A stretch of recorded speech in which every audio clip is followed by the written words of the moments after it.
So I think those three reasons were... About the lost city of Atlantis, then. Isn't that on Google Earth? No? Then forget it. It's never going to get found. Looks like I have my work cut out for me, then, as I take on a true skeptic as we discuss the latest and hottest topics in the UFO and paranormal fields with some of the most provocative and informative guests to hit the airwaves. And it all happens right here on the UFO Paranormal Radio Network, live every Monday night at 11 p.m. Eastern. Follow us on Twitter and Facebook, as well as mindcemetery.com. Light up your night with the Kevin Smith Show. Hi, this is Kevin Smith. Join me Monday through Friday right here on the Paranormal Radio Network.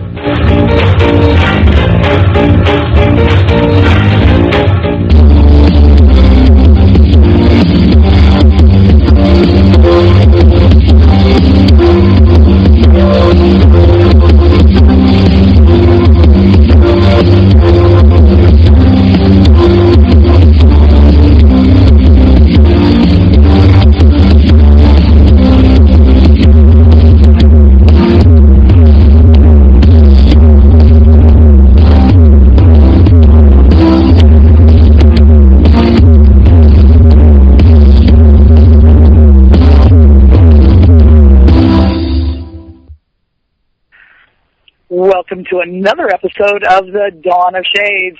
I'm your host, Gia Scott, and today is July 24th, 2012. Tonight is a whole new conversation about microhousing, a topic that's been long on our list of requested topics. But before we get started, let's start off with some information and reminders. Now, we are still working on a cookbook project, so please, everybody, email me those recipes at giascott@exogenynetwork.com. We're hoping to get recipes from everywhere and everybody to kind of reflect our audience and the world we live and cook in today. So, don't wait. Send in your favorite recipe. Just pop it in an email, shoot it off. Now, for tonight's program, just like all programs, I would love to have the audience's input with questions and comments. So, if you've joined the virtual auditorium in Pal Talk, you can send them to me via text.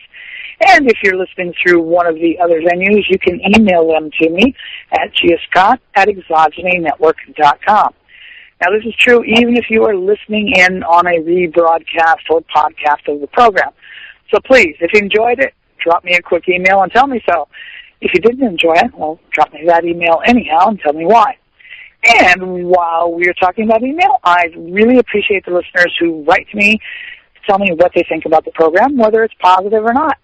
I also love getting requests for topics and particular guests, and it gives my psychic side a bit of a break from trying to figure out what it is that people want to hear about. So, help me out there. Send me some suggestions. And right along, we're going to have a chance to hear from our guest tonight. He is a microhousing expert, I suppose we'll use the word, and his name is Derek Dietrichson. Derek, would you be so kind as to introduce yourself to the audience? Yeah, hey, thanks for having me. My name's Derek Dietrichson. I go by, I guess, in a lot of cases in the whole micro-building tiny house circuit by Deek.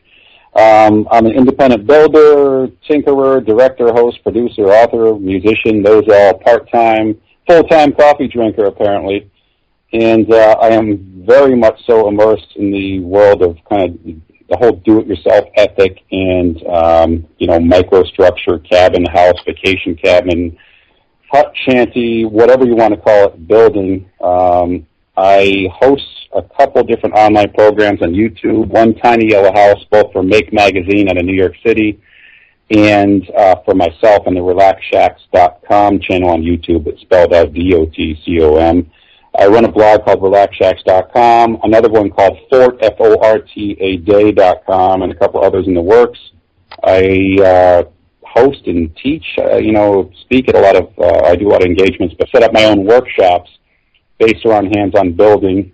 We have one coming up November 2nd in Massachusetts. I also host them for the Tumbleweed Tiny House Company out of California. I travel around the country doing those. Do a lot of freelance building. I mean, the list goes on and on and on. Mainly with recycled materials, kind of my specialty. Got a couple team-up kind of building things and projects in the works down the road. I just got a contract to do a bunch of stuff with the DIY network, and that starts in September. A bunch of projects and shoots we're doing with them, where I'll be hosting some programs for them. And more recently, I was, or am, the author, designer of a book called Humble Homes, Simple Shacks, Cozy Cottages, Ramshackle Retreats, Funky Forts, subtitled, and whatever the heck else we could squeeze in here, which I originally self-published out of my basement, and it went on to become kind of this underground, people have said this cult classic or hit, which later landed a real book deal. And the book in the carpentry category on Amazon.com, where you can pick it up, or any independent or regular bookstore, the big evil chains as well. On Amazon.com, when the book came out, much to my surprise, for 20 weeks running, it was the #1 ranked carpentry book worldwide. So it's been doing really, really well. And that's kind of what I'm up to, or have been up to, for many, many years at this point, or up until this point. I guess there's probably a bunch of other stuff, because I'm just really, really into what I do. It's kind of a hobby that's become a career, but those are just some of the main bullet points right there. Yeah, well, it sounds like you have a fun sort of career / lifestyle, because it sounds like a career that is more of a lifestyle than anything else. Have you considered moving into other parts of the country besides the Northeast? Yeah, I have, actually. When I do workshops, this guy Jay Schaefer, who's almost probably the biggest name right now in the whole tiny house movement and scaling back, downsizing, he's from Sebastopol, California. And I had some run-ins with him, through interviews and through hanging out, and then later, when he saw some of my videos, the Tiny Yellow House ones on YouTube, he liked what I was doing and my style, I guess, so he told me. And he later hired me when his company started getting too big to do these live workshops. And I've done some recently in Miami, D.C., Boston, New York City, Seattle. I'm doing one coming up in Chicago, another one again in New York City, maybe some next year in places like Pittsburgh, New Orleans. And so I've been doing a lot of traveling when I have him, because I do workshops on my own as well. We just did a tiny house summer camp in the backwoods of Vermont, where I have a camp and some land, where we had 20-something people from all over the U.S., California, North Carolina, and so on, come up to do some hands-on building and to do some learning. So I'm doing stuff all over the map, like I said, where and when time allows. I was just curious, because, I'm thinking, something like that might make a really great fishing camp, but in this area, a camp such as that, or cabin, whatever term you want to use, is typically put on stilts that are 14 to 18 feet off the ground. Oh, I know. I've built those kind of things, actually, where it's not required, but just for the fun of it in the Northeast. And out there in bayou territory, you got to watch your keister for the gators and the floodwaters and the rising Mississippi. So it's a different ball game wherever you go in the country. Right. Yeah, we've been house hunting for months now, way too long. And, we've encountered a number of areas where you had to be elevated higher than most first stories even are, because of the potential for storm surge and whatnot. They're trying to reduce the amount of risk that a homeowner would have to take for building a house in those locations. There's a number of areas, because I live right on the coast right now, where, every time there's a tropical storm, or even severe thunderstorms that are happening at the same time as a high tide, you're going to flood. The road might even close. It might be covered in water, too. And so a lot of these people are faced with regular evacuations, or the need to have a rowboat to get to their car. Oh, of course, yeah. Or just build a houseboat to put your home on pontoons. No, a lot of what happens, too, is the insurance companies will require in certain areas, that you build so high above the water, or have so many precautions, or down to you guys. We don't have to have it up here, but all the hurricane ties are required when framing a home. So it's all different around the country. Right, yeah. I mean, there's a lot of different requirements. And I've discovered that in our house shopping, because we looked in numerous areas, numerous counties, each area is a little bit different as far as what the requirement is. Some areas require certificates of occupancy after any major renovation. Other areas are, like you just get the inspection for the work that was being, that's it. So, we've encountered a lot of different things, and trying to keep your head straight about, what's required where. For us, we've decided to leave the coastal area primarily because of the whole flood water evacuation scenario. and the complications with the building departments. The Katrina thing, for most of the country, that's like ancient history. But if you're living in this area, the first house that we were actually less than 48 hours from closing on, and it turned out that the building had been condemned in 2005 by FEMA. It wasn't even a house at that time. At that time, it was still a garage. But they'd condemned it, and then it was converted to a house afterwards. And for whatever reason, that condemning that happened in 2005 was still in effect. We were never going to be able to hook up utilities again to the house. So it had and, it would have been terrible for us if we had bought that house, if we'd actually closed on it before we found that out. Oh, of course. And finding out that there was this list that, we didn't have access to, and neither did lenders, neither did realtors. I was like, you know what, I don't think I want to deal with this. So we wanted to move inland. We wanted to get away from that hurricane evacuation thing. It's better to walk away in those cover the tornadoes. Yeah, well, we had the option. It's not like everybody has an option. Lots of things can keep you in place, your job, your family, et cetera. We didn't really have any ties like that, so we could opt to move inland and pick up and move. So despite the fact that Katrina didn't scare me off per se, it's eventually gnawed on me long enough that I said, you know what, it's just not worth banging my head on this wall. Yeah, or trying to swim this bush. The ghosts of Katrina are still taking effect. I've heard that comment or that phrase being uttered before from people I know who live down south, where the effects are still far and wide-reaching. Like you said, a lot of people up here kind of forget, like, that was years and years ago. But there's people still rebuilding and regathering, reorganizing from the effects of that hugely devastating storm. Yeah, and in terms of property values, it's destroyed the coast. Now, I know that the primary reason for some of the new regulations was to stop the building of homes right on the beachfront and right on the bayous. But it's not, that hasn't stopped that. The people that could afford to build those homes are still building those homes. What it is affecting is the average Joe who had a house near the water because they liked to fish or because they liked living near the water, and wanted a country lifestyle or just to be near the water. That's, it's affecting the under $50,000 homes far more than it's affecting the really expensive ones that were taking a huge cut as far as the insurance payouts. Yeah, I imagine some of those to be brought to more current codes, since Katrina. It's hugely expensive, so for some of those people it's not a reality, and they probably have to let go of those houses, unfortunately. I've seen it in New England. I'm sure it happens all the time down there. Yeah, the slab foundations, if you have to elevate that 14 foot in the air, you better off tear it down and start over. Oh, of course.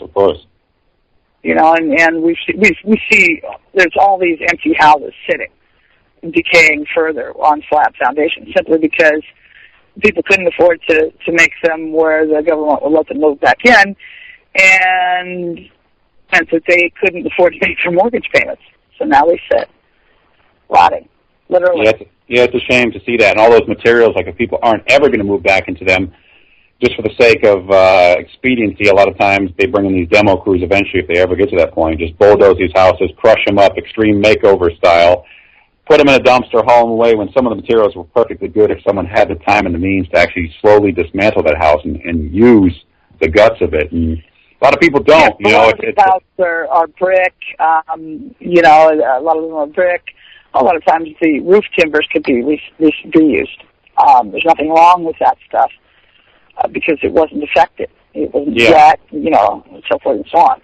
No, it's not always true because the tree landed on the house. I mean, obviously that created a different scenario. But, especially bricks. Bricks are pretty impervious to flood waters. Once they dry out. Brick takes a little too much work to tear down and reuse. It can be done, but that's, so it's, you got to pick and choose your battles and your materials. But it's not impossible. Right. But brick's tough to take up and cart away. Very laborious. Yeah. So I know a lot of time on private individuals, they needed the bricks. They had more time and energy than money. They would do the demo so that they could haul the bricks home and build whatever they were going to build with it, whether it was a retaining wall or patio or whatever. And it's a lot of work with a sledgehammer and a chisel. Yeah. Even a brick, there were like $2 a pop or somewhere in that ballpark. I don't build much with bricks, but it is a lot of work. But you figure if you salvage like 1,000 of them, that's quite a bit of money saved if you happen to have the time to do so. Yeah. And there again, it's as far as the buildings that you do with recycled materials. What are your sources? My sources, honestly, I grew up in a frugal setting. Both my parents were school teachers, and we always had to stretch our budget to make ends meet in certain respects. I started as a kid. When you're a kid, you have no money whatsoever, so I just started getting creative and recycling materials, making forts out of giant, electric company cable spools and things that construction site guys, if I asked, would give me that I could pull out of a dumpster because I had no money whatsoever. And that's kind of carried, just for the sake of curiosity and common sense, onto me, the Deke of the future. That sounds bizarre, especially referring to myself in the third person. But I have, just to me, it's always been something that's just a creative challenge. A lot of the stuff I built, people say it's like part shelter, part art. I have fun with it. I use a lot of wild colors. And I just employ a lot of salvage materials. And I swear I don't go looking for the stuff. Or, maybe there's been a couple instances where people told me someplace I should check out or some salvage yard. But I will just drive around in my van that I happen to have when I'm running errands or doing things anyways, and I'm just keeping my eyes peeled. If I see someone throwing out a big old bay window on the side of the road, as I did not that long ago, and it was an Anderson window as well, probably worth $1,500. Some guy didn't like the looks of it, pulled it out of his house, left it in the curb, and just probably prior to me passing by, slapped a free sign on it. Happened to have my van and a trailer at that point from doing another job, and that went in the back. So I'm just driving around all the time. I kind of have this, I call it my road kit, my salvage road kit. And if I see certain things that are worth taking apart or messing with, I'll stop, put some gloves on, get a couple tools out. I joke with the array of tools I have. It's like I work for the mafia and I'm disposing bodies. But I got bars, gloves, tarps, different screwdrivers, a hammer, goggles, a couple things like that, just to more or less keep me safe and keep me clean when I'm lugging stuff and keep my vehicle clean. But I have found some pretty interesting things and useful things that have saved me thousands and literally thousands of dollars when I build for myself or for other people, because I've done a lot of work for other people, mainly in the New England and tri-state area, from small hobby sheds or yoga studios to I built recently a tree house for a woman who's a New York City criminal prosecutor on it was like Fifth Ave, or I forget where her address was, downtown, some pretty swank joint. And I built her this pretty cool spaceship-looking almost tree house in the woods in the Catskills. So and that employed a lot of recycled materials, which saves me money, is what I'm getting at. But I really don't look for the stuff. It just kind of, I cross its path. Or now, when so many people, my neighbors, know of what I do and what I'm looking for, it here and there falls in my lap, literally, or in my front driveway. A couple of my neighbors are very supportive and understanding and like what I'm doing. So when they find interesting things, they'll bring them to me. They'll pick them up and bring them to me, saying, "Hey, I found these windows. Do you want these?" Now, if I don't, I just put them back on the curb for someone else to take or for them to be junked if I have no true use for them. But it's really easy. Here in the U.S. and good old America, people are incredibly wasteful. They don't want to take the time to recycle something properly or reuse it, or if it's just slightly tarnished, they chuck it. And I'm the recycled avenger. Sans the ski mask and cape, I swoop in, fix some of the stuff up. Stuff I can't use, I'll actually take, and in some instances I've resold on Craigslist for some big money. That money thereby goes to fund what I'm building in terms of experimental projects I'm trying out, or projects for other people. One story I tell at the workshops I do for Tumbleweed and myself is I worked for a guy a while back who lived in a pretty large house. He was all by himself. It was, let's say it was 2,500 square feet. He was the only person living in it. But he renovated the house and spared no expense, Brazilian cherry floors and all this other stuff, fancy kitchen, and just redid everything. It had this interior, stonework fireplace that was 22 feet high, or God knows how tall. And he knew I recycled stuff and was kind of a thrifty SOB, and called me over saying, "Listen, I have all these 6-panel pine doors. I'm getting rid of them because the stain color I have in them," and they were blemish free. The stain color I have is just a little bit too dark, and I want to put lighter ones in the house, the look I'm going for. So I said, bring your truck. I have a dumpster full of doors, expensive trim, all this good stuff. He says, you'll be doing me a favor because, you know, dumpsters you pay by the pound, you pay by weight. He says, you'll lighten the load of the dumpster. I'll have to pay less to get rid of this stuff. So I came over there. I saw the stuff immediately. You know, it was gold because these doors were in great shape. I took 2 entire truckloads. I mean, I'm talking Beverly Hillbillies with, you know, Jethro or Granny on the top riding around, pedaling the crap down. I took them back home. When I finished part of my basement, I used every single door, bifold doors, all the trim was from this recycled set of materials I had obtained. And I took the rest of it and sold it on Craigslist, and it sold in no time at all for $2,000. I never told him that, of course, but I mean, that's just one story. There's many others where stuff people are chucking. If I can't use it, I know there's value behind it. It's like those American pickers dudes. You know, they got a dream job. I've been doing this for years too, but I'll take the stuff and just flip it with zero effort just because I know there's value in it that others have missed, and make quite a bit of money, just this mad money, play money I can use to kind of build stuff and just screw around project-wise. Yeah, that sounds really, really interesting. You know, and I guess I come from a family tradition that we call it roadkill if you find it alongside the road, and out of a dumpster, you're dumpster diving, and I've done both. Oh, of course, yeah. And, you know, we have some funny stories. One time my granddad, who was in his 70s at the time, picked up a sleeping bag he found alongside the road. And so, you know, he unrolls the sleeping bag, and inside of it was a bag of marijuana. And he was a horse trader. There was still a body inside of it, yeah. Still a body. He was a horse trader and a half, and he loved to make a buck. But, you know, here he has this bag of marijuana, and he's talking to my aunt and I about, you know, I know this stuff's pretty valuable. Maybe I should sell it, and, you know, I can get a bit of money for it. And we're like, no, what's that stuff before you get caught with it? Yeah, then you end up in jail. In the 70s, early 80s, you know, and I was like, we had visions of our granddad going to jail for a bag of marijuana. He found a sleeping bag alongside the road. Yeah. The cop's not going to believe that story. Pardon? Yeah. I said the cop's not going to believe that story, while there's certainly... No, they're not going to believe that story. Yeah, that was just, you know, we did. We had visions of men going to jail for a bag of marijuana that he had no idea what to do with. Not worth the risk. To get rid of it. Yeah, I mean, he was a horse trader, but come on, Granddad. Yeah. After that, he never saw his horses smile so much. Yeah, something like that. Yeah.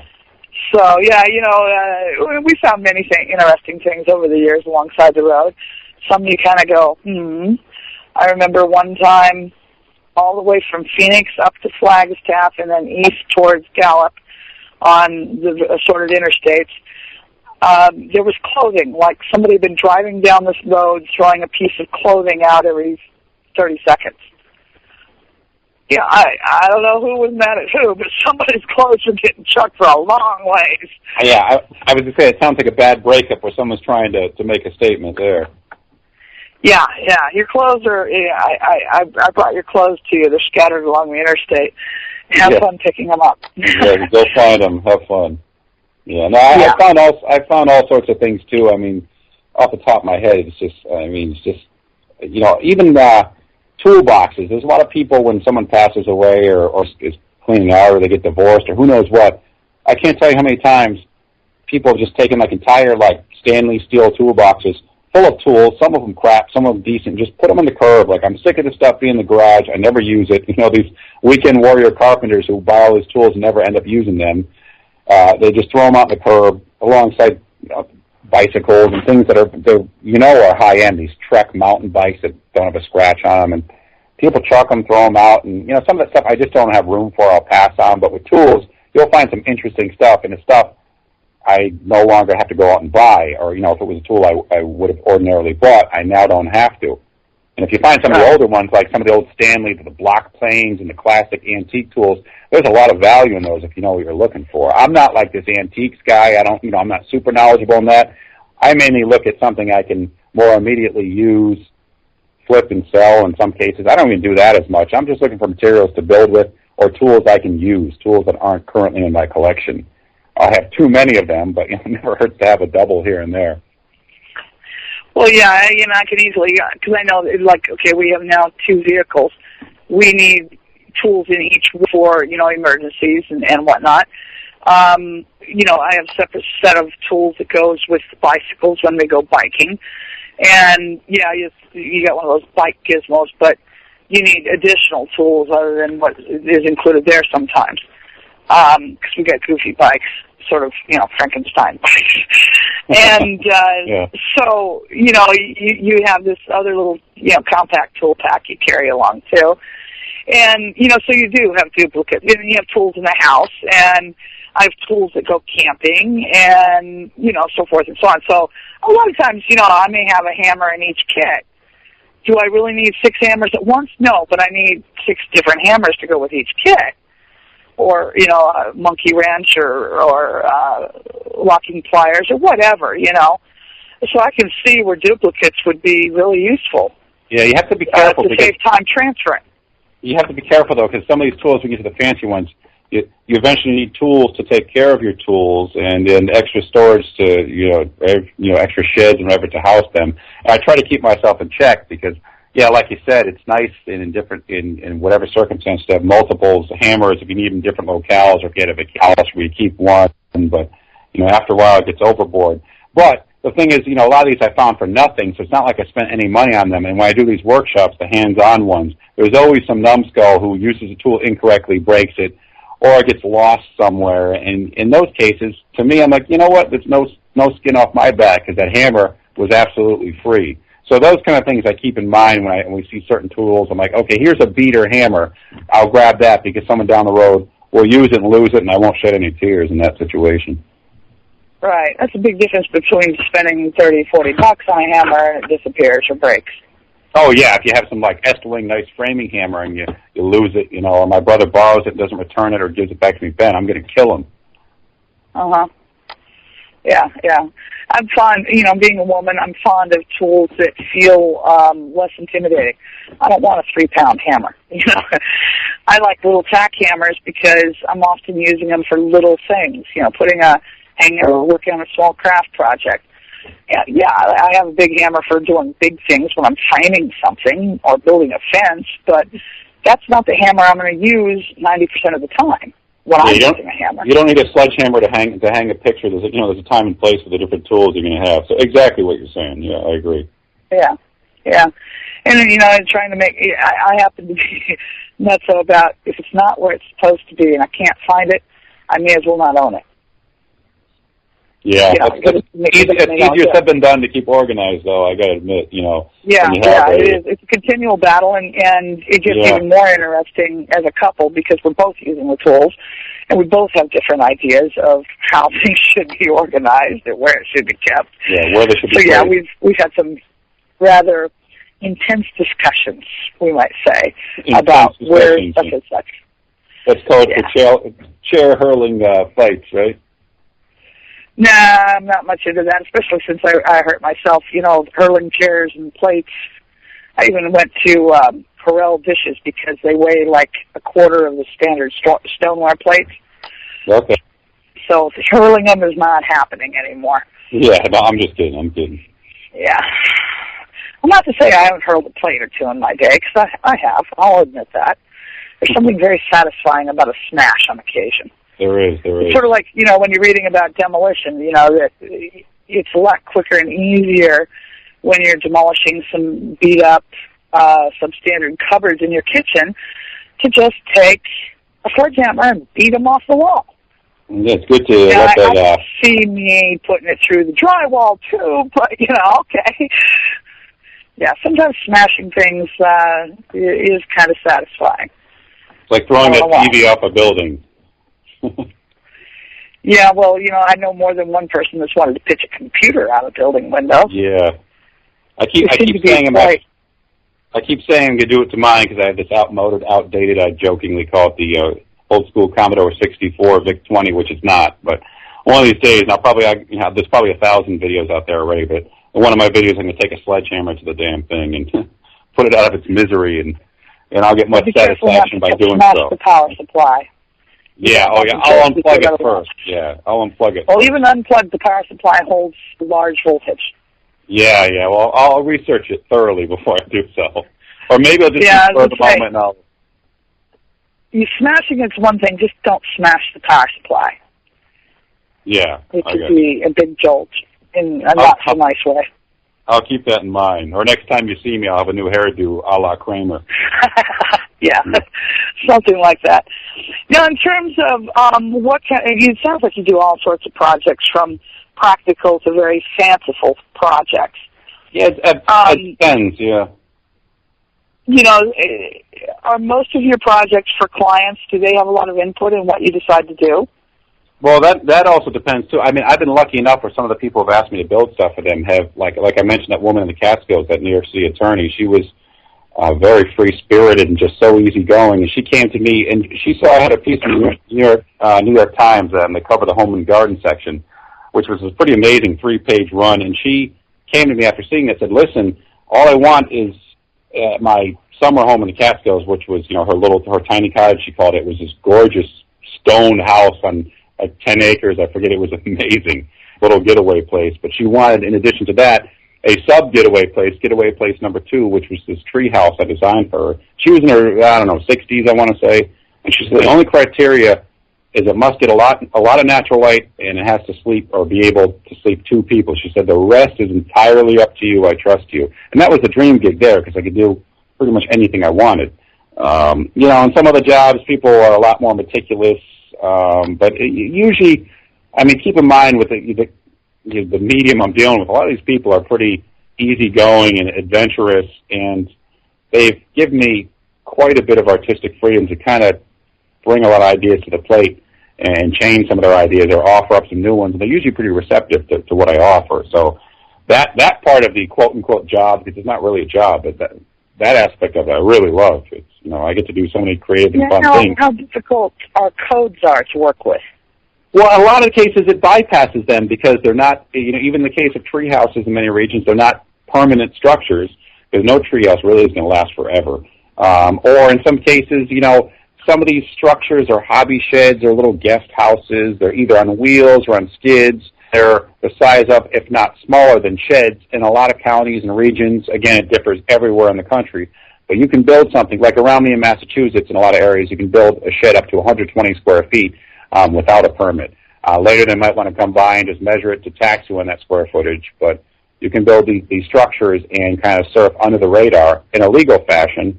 In other cases, in a renegade fashion, too. I'll be forthright in saying that. But in a lot of areas, it just the beauty of these small structures is you can make them without having a lot of people quoting codes and breathing down your neck, and that's what I love about it.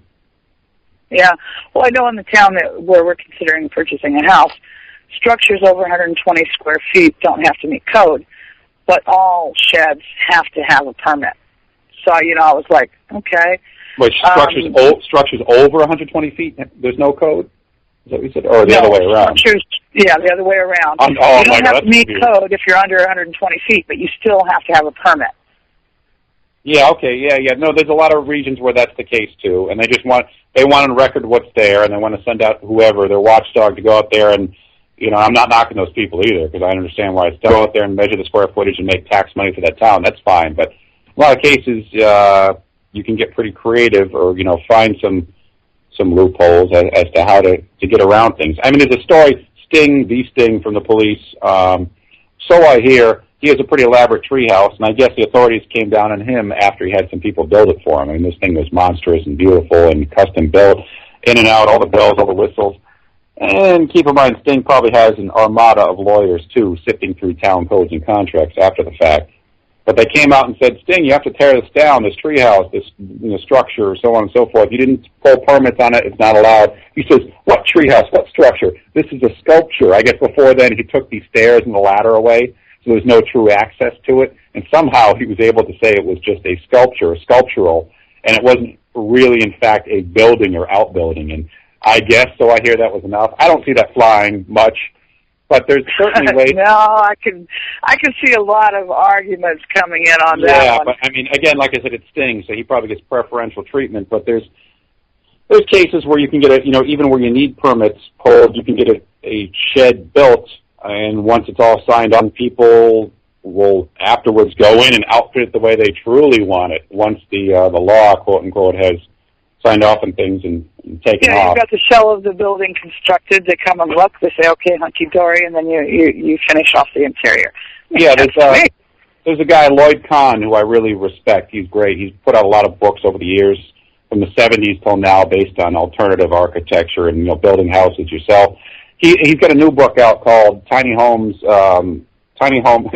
My book title, which is strangely similar just by coincidence, Humble Home, Simple Shacks. His is Tiny Home, Simple Shelter through Shelter Publications. And he features one guy in there who bought a shed from the Tough Shed Company with a gambrel roof. It was, let's say it's 12 by 12 or 16 feet deep. And the guy bought it for about $5,000, fully assembled, then insulated and outfitted the whole thing to be his home. And kind of did it, I believe, under the radar. I'm not certain. But there's still some areas of the country, I know, like areas of northern Maine, Montana, down in the desert southwest, some of those areas, and some parts of Vermont where I have a cabin and some land that I built off the grid. There's still some areas where you can do anything you want. I jokingly, if you want to build a house shaped like Yoda eating a creamsicle, you can do it.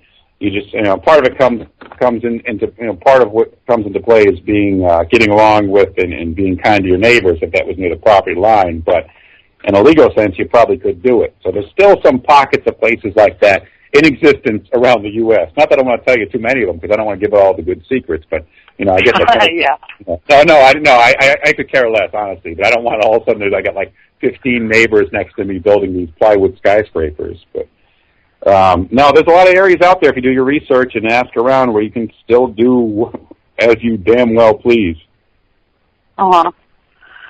Yeah, and there's times I think when all of us kind of get where we're chomping at the bit at regulations and bureaucratic red tape that really limits what we can do with the land that we theoretically own. Yeah, one thing that I was looking at is, in a lot of these housing developments, there's restrictive covenants that say what you can and can't do with your front yard, what you can plant, what you can't plant, whether you can have a swing sack yard, the colors of your house. You can have, what color of your house, the color of your trim. I mean, they wanted a cookie cutter neighborhood, and if you don't want that, don't buy in that area. Yeah, to me personally, that's almost like stylistic slavery, where it's like you can't do anything.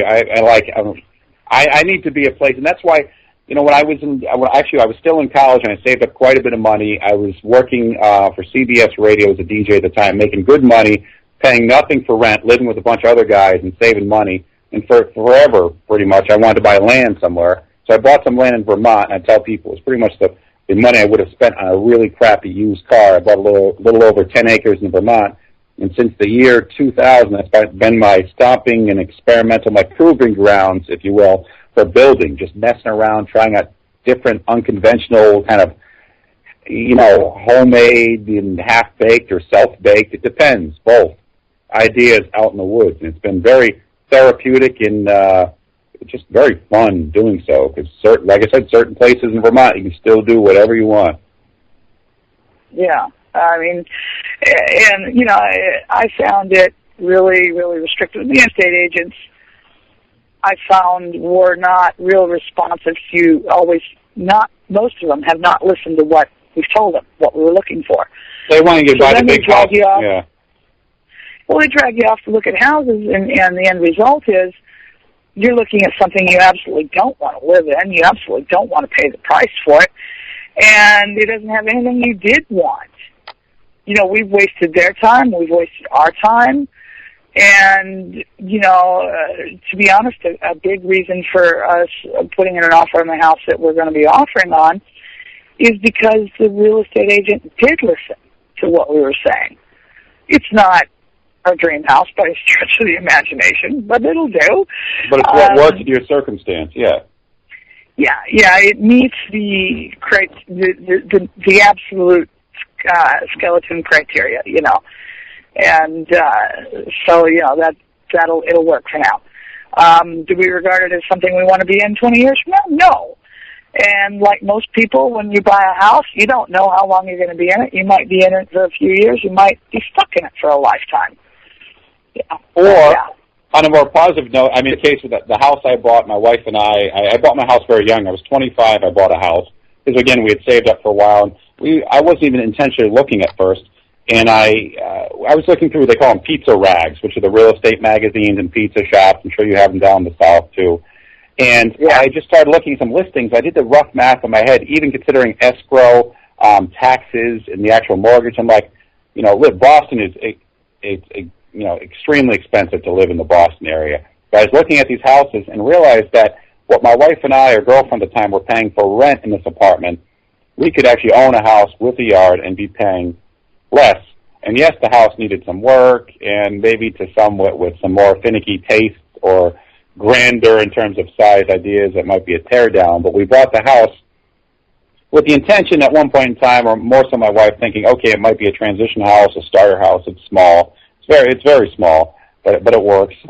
We bought it thinking, okay, down the road, maybe we'll move into something larger, or we'll flip it, or who knows what. But fast forward a few years, we've really made it our own. I've really changed things up, new floors, taken down certain walls, just all these different architectural and design touches, and we love it now. And while it's small, and especially being an advocate for smaller homes, there's so much you can do by means of storage and arrangement to make smaller homes work for even a full-size family. So, I mean, the story here is, a lot of people buy houses and think, I'm only going to live here a couple of years and I move on. But sometimes what they don't take into account is they end up falling in love with the community or the house itself after putting so much TLC and personal touches into it. Because the house I'm in now, for me, it would be hard to leave it because I've done so much work on it. It's just the way I like it. It kind of expresses who I am to a certain extent. And I don't know. And it's very affordable. That's one of the main things. I always busted my brother. He lives in Massachusetts as well, but a seaside community. His mortgage is exactly twice what mine is, and I never let him forget that. Yeah. I mean, it is nice when you know that you paid a reasonable price, and even with the improvements and renovations and repairs, you still are coming in much lower than somebody who bought the house next door, across the street. And there again, a lot of people really like our association thing because they feel that it protects the value of their property. Yeah. For me, I don't really, I guess I don't find that appealing because the homeowner associations can be extremely restrictive sometimes. And, the color, the plants and whatnot. And, I've known people who, they couldn't even have their kids' bicycles out in the front yard, ever. Well, that's just Gestapo-like. That's stupid. No swing set in the backyard, no living allowed. Yeah, no barbecues. I mean, it was like they were living in an apartment, and the landlord was playing God, and so forth and so on. A lot of times, I don't mean to knock those communities, and I understand those do work for some people. They would certainly not work for me. I do understand the concerns where those kind of people, when they spend so much money on their house and it's their investment and working 90 hours, unfortunately, a week to pay for that house, you might never be in.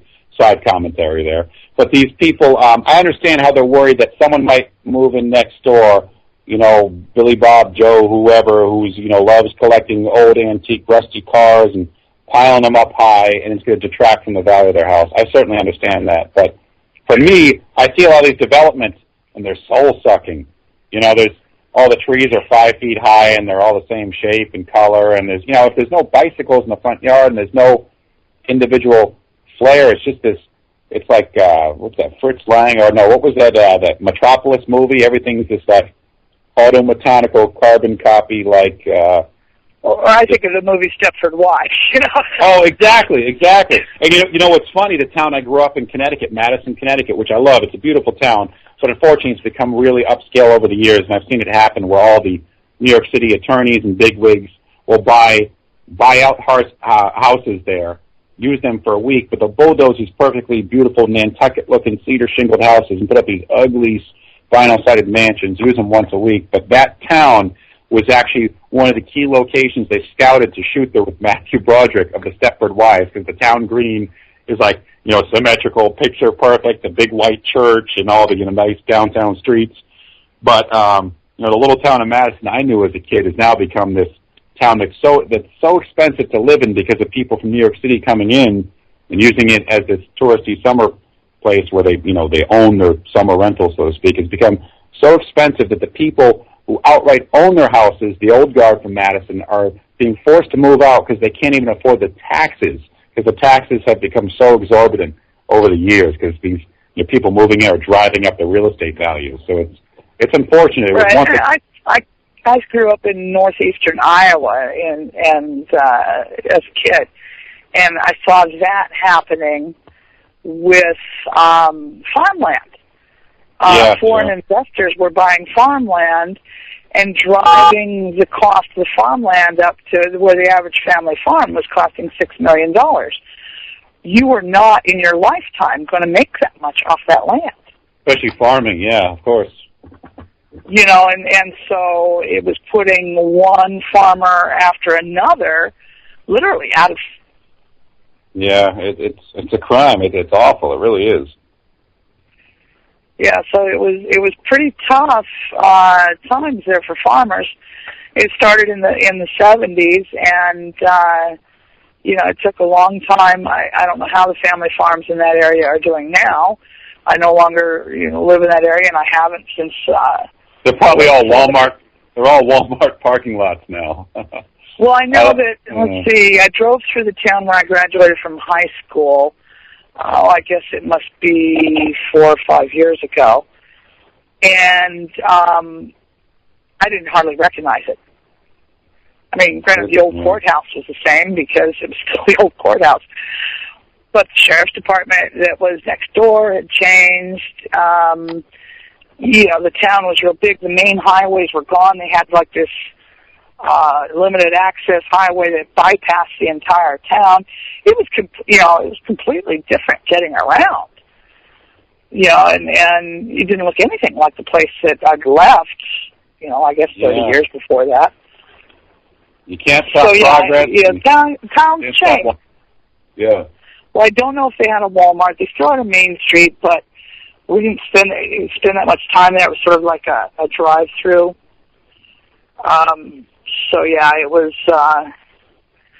It was entirely a different sort of experience, and it had changed more than I think most towns in Mississippi have. And that was Iowa.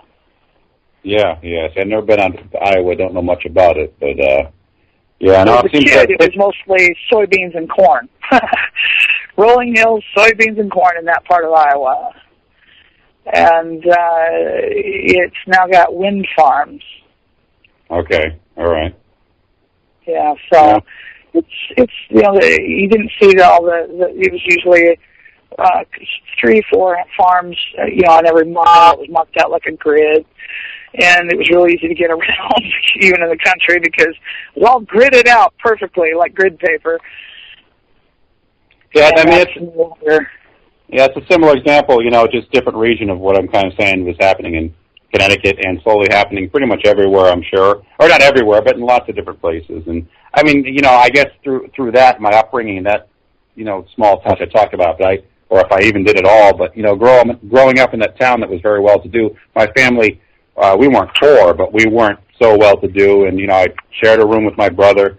I tell the story all the time, but, no one else in my entire graduating class did the same thing, and, they would vacation in these far-off exotic places, which is cool. Hey, if you got the money, want to travel, go do it. I'm not knocking that by any means, but we wouldn't really do anything like that. And but at the same time, growing up in a small house, this modest-sized house, it was like 1,200 square feet, which is not small, but compared to the other houses in my town, it was comparatively small. But, I just growing up in a house, to me, it was like, this works, and this is it more than works. It's more space than you need. There's nothing wrong with this. Why would you want anything else, especially when it takes you working so many more hours, as I say, to pay for a house you're never around to enjoy? Because a lot of my friends, who had all the fancy cars and the giant houses, their parents were never, ever, ever home. And I noticed that early on because they were always working to pay for a house they were never in. I said, what the heck's the point of this? So like a lot of stuff. Well, that was kind of us. When we were house shopping, realtors are kind of looking at us because we said, okay, this is our budget limit. Well, that was so that we are not working to support a house. Of course, because I want to have a life. I want to do some things besides, live for the house. I mean, the house is to be a place to live, not the other way around. It's not meant to make the bank money, or in their case it is, but that's not what, to me, that's not what life's supposed to be. And like a lot of the designs in my Humble Home, Simple Shacks book that I was talking about, and that's just a reflection of my upbringing and me kind of through a lot of different designs showing people like, while some of these might not be full-time homes, they could be like vacation homes, cabins. It's like, here's a way to do it that's a lot less expensive, or here's just some other ideas or things to think about. I'm not trying to brainwash or like beat people over the head with it, but there's a lot of people who just will blindly say, this is the way it's done, the way I'm going to do it, and I need this 7,000 square foot house, and I need to work every day of my life and, die prematurely of a heart attack to have that American dream home. To me, that's just, it's insane. Now, as far as the micro housing goes, okay, I several years ago I thought, that's really the way to go. We moved into a travel trailer from a 2-bedroom typical cottage in New Orleans, and I have to say I hate this travel trailer. I hate it with a passion you do not believe. Well, the problem, travel trailers it's horrible.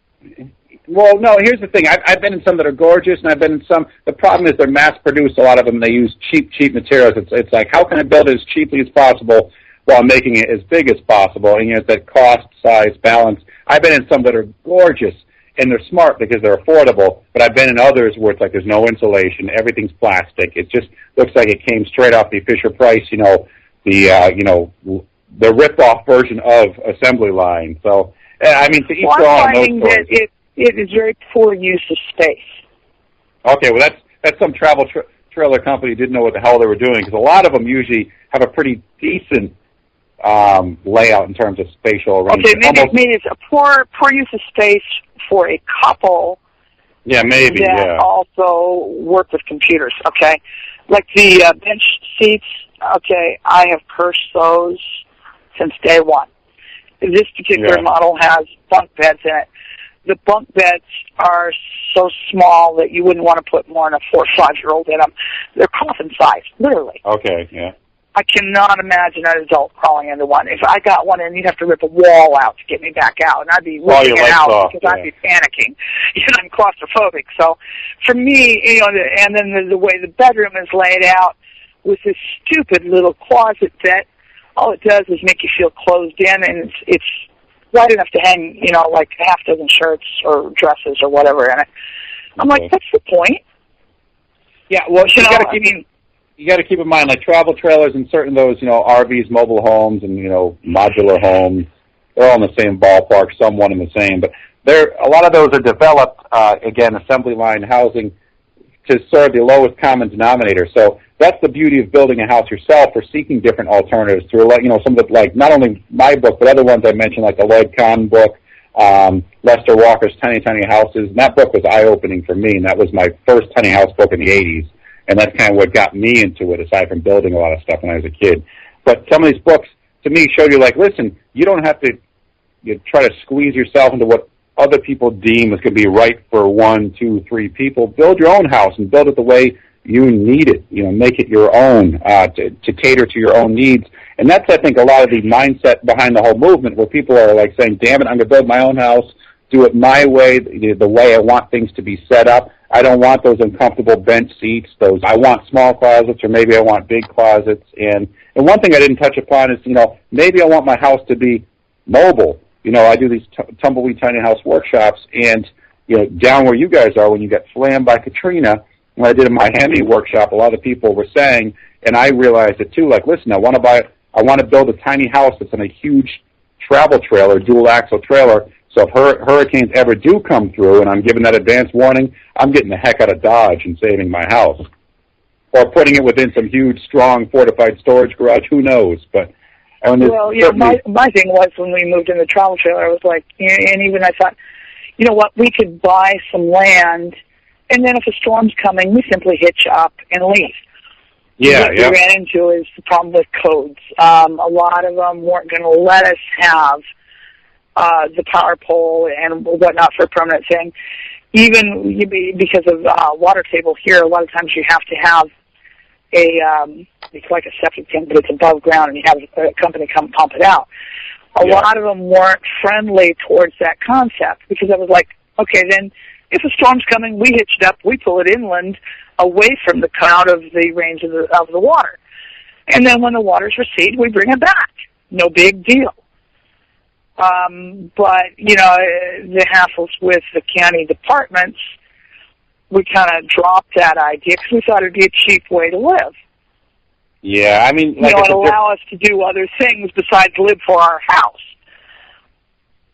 Yeah, everywhere you go, there's different restrictions, regulations. I mean, there's other things to pursue, though, in those cases. Are like, could you have a solar array and not get a pole for an electrical setup? Or could ahead of time, for some other BS or masked reason, could you get water or a pole installed for the excuse of it being used for a gardening potting shed, or, you know, an outbuilding for pottery, who knows what, then later hook it up to your house? I mean, there's a bunch of ways you can either legally find to do something like that, or to scheme to do something like that. I don't know if I want to use that word, but no, I know what you're saying. You know, you don't want to be. Our idea was we would have a shed where we can keep tools and equipment, and we would have like a screened-in breezeway that we could use as outdoor living area. Because host, probably 340 days of the year, it's fairly decent outside. Yeah, of course. You know, there's really not that many cold days. And so if you have that ability to live in an outdoor room most of the time without mosquitoes, because, okay, I'll admit the national bird or the state bird has got to be the mosquitoes, and there's nothing more voracious than a salt marsh mosquito. I think each state claims that, though. I think, because I'm up here in Maine right now on vacation, in China, Maine, by, you know, this lakeside community. And, you know, they have all the beer koozies and the T-shirts, and I've seen in New Hampshire and Vermont, it says, you know, Maine state bird, or insert state here, and it says, you know, the black fly or the mosquito. So we're kind of in the same situation as you guys here. Maine's gorgeous. I love it. But, yeah. And in much more, in a colder climate, though, of course. So in the winter, we don't have to deal with mosquitoes, but you deal with the bone-numbing cold in some areas. Yeah, well, you know, having lived in the north and having lived at high altitudes and then living in swampland and bayou land, I would have to say that the cold here on the coast, temperature-wise, sounds pretty mild, you know, when it's 45 or so in the daytime, but it can be just absolutely numbingly cold. It's cold in a different way, and it has to be the intense moisture content all the time of the air. Yeah. Because it really does. It starts cutting through you, and you're just cold. You know, I happen to be a camping nut, you know, and I know how to stay warm when we're out camping. And we've been camping even in one time on a camping trip. We were actually in Florida. It got down to 17 degrees. Well, we were perfectly comfortable. You know, it's a heat wave up here. Are you kidding me? Well, camping at 17, you know, we didn't have any trouble with that. Now, I've been camping and been snowed on in the mountains and whatnot, and not mountains in Mississippi. I don't think they have any, but you know, when I lived in Arizona and stuff, and I actually prefer snow over rain. Snow is kind of insulating. It is, of course. So look at igloos. Yeah. Yep. Yeah, you know, your little dome tent can, you know, because Arizona typically got a lot of wet snow at your mid-elevations, and it would kind of even a dome tent, and it would be insulating. And same thing, I had for a long time I had a pickup with a little topper on it, and that's usually where I slept.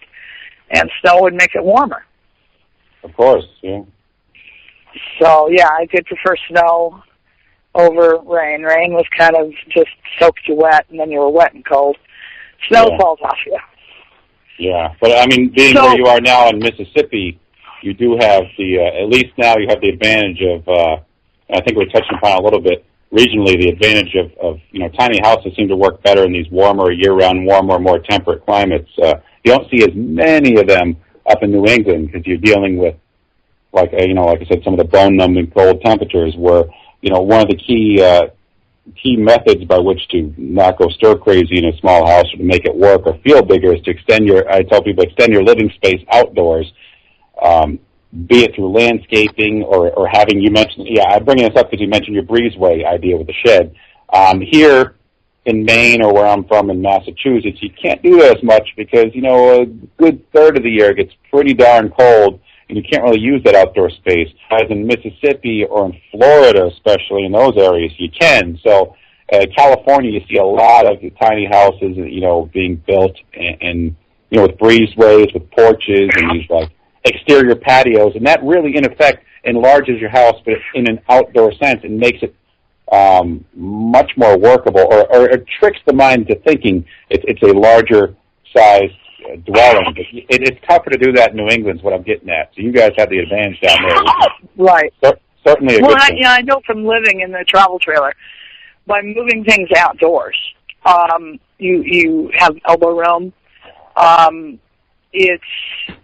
It's just, it really alleviates that living in a sardine can sort of feeling. Yeah, you put some chairs outside, you get the barbecue grill out, you just hang out there, you set up some hammocks, and all of a sudden you have a living room outdoors that, say you have an acre of land, your living room's an acre in size, and you don't have to heat it. Right, you don't have to cool it, and you got natural breezes and whatnot. Here, shade is a big deal, as well as trying to get away from the mosquitoes. I have to admit, my favorite perfume about February through January. I'm a big Repel fan. Okay, all right. DEET might kill me, but it's not going to kill me as quick as the mosquitoes are going to do so. Yeah. Yeah, up here in Maine, they use DEET to freshen their breath. DEET's the only thing I found. But the only thing that it doesn't work for is a nasty bug called the yellow fly. Okay. And it only lives in Florida and along a narrow strip along the coast. Unfortunately, that's where I also live. And they love to bite me, and I'm very allergic to them. Yeah, we don't have those here, I don't think. Yeah, they leave a nasty bite, and it swells up, it itches, it gets, nasty looking. And I found that hydrocortisone cream speeds it up from about 8 weeks till it heals to 4 to 6 weeks, which is still a long time, but not as bad as it was without using anything. Now, in the virtual auditorium, they're talking about a bath oil from Avon, Skimsosoft. A lot of people swear by Skimsosoft. I've used it occasionally. It does seem to work for the mosquitoes, but there again, I know the university, I think it's the University of Florida, one of the universities in Florida anyhow, has done a lot of research on a repellent for the yellow fly, because most people are going to react badly to their bites. And they're painful. They sting. They have not found anything that's effective. Yeah, each region has its own battles to face, like I said. Still, though, the South is, like, in a tiny house perspective, certainly advantageous, to go that route. I'm not saying it doesn't work anywhere, because it does, but, if I had to pick a place to live in a super tiny micro house, and even something that's, some people out there living in 120 square foot homes, 200 square foot homes, it would be somewhere a little more south of where I'm at, just to take advantage of the year-round, the more mild temperatures, and even if it meant putting a, what do they call them down there, lanai, the screened-in porches. I know in Florida, I think that's what they call them. Because I was quickly corrected by someone when I referred to their, outdoor living area as a porch. Porch? What are you talking about? The lanai? I'm sorry, I didn't know. I think they may call them Florida rooms here. In Arizona, they call them Arizona rooms. So, a screened-in area that eliminates the bugs and the sun. And for us, a lot of it's the rain, because we just went through a week, 10 days of rain every day. And sometimes it may rain for just, a few minutes. Sometimes it'll rain for hours. And if you have an area that's, protected from the rain, because it's usually coming down straight here in Mississippi. then you can continue to use your outdoor space. Unfortunately, where we're at right now, we don't have, a roofed area or even a temporary roofed area, unless we, literally pitch a tent. And so that kind of eliminates that option for us. So if it's raining, because I do a lot of our cooking outdoors simply because it gives me the illusion I have a very large kitchen. Well, that's exactly what I'm talking about, though. You're proving my point, which is good. Yeah, you're all of a sudden you have that 1 acre, or even if it's a small lot, you have that 10,000 or 5,000 square foot kitchen, really. And when you're cooking, you guys are in the South where it gets hot. If you're cooking outside, barbecuing, cooking, whatever, you're not heating the heck out of your... You're not air conditioner harder. That's exactly. I like. Exactly. I do a lot of solo cooking when I can. I told Greg, I said, the one thing I want to build, I don't care what kind of hoops we're going to jump through to get a permit, is I want an outdoor oven. I've always wanted one. It's like, I want to build it this time. And, for the pizza oven, but the bread oven, the masonry affair, and I've been researching that for months now on exactly what do we need and where can we buy the stuff that we need. And it seems fire bricks are being quite an obstacle. I can't seem to find a source in Mississippi for them. You can look into cob structures, like the mud, clay, You're right, and I thought there's different combinations. The mud cob structure, but even those typically are for at least the floor and the sidewalls are typically telling you to use fire brick. And a particular type of fire brick, and I don't know anything about fire brick, and I certainly don't want to use something that is A, going to come apart the first year I'm using it, or B, is going to add chunks of stuff to my food, because you're baking directly on the floor of your oven.